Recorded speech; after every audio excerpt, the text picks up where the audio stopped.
সমস্যায় আমরা যাবো যে রাঙামাটি কাপ্তাইতে গতকালকে রাতে 12টা বাজে রওনা দিয়েছিলাম ঢাকা থেকে। রাতে 3টা বাজে 14 এসে আমাদের গাড়ি জ্যামে পড়ে। এরপর থেকে মানে সকাল 6টা থেকে হাঁটা শুরু করছি, চট্টগ্রামে হাঁটতেছি আমরা। আমরা যাবো ইয়াত কোথায় খেলা? চিটাগাং। কতক্ষণ ধরে হাঁটতেছেন খেলা? 8টা যদি করে ফেললো ইয়াত কোন জায়গার নাম যে সকাল থেকে বুঝতেছি, মানে 3-4 কয় ঘন্টা ধরে? 8টা থেকে বুঝতেছি। 8টা থেকে। হ্যাঁ, কালকে 8টার সময় এই জায়গায় পড়ছে, এরকম এই অবস্থায় আছে। এখন পর্যন্ত এক চুলো নড়ে নাই। না না না, এক চুলো নয়।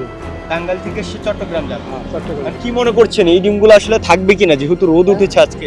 ও তুলো মনে করতে সমস্যা হবো না, কিন্তু একটু সেটা করতে পারবে।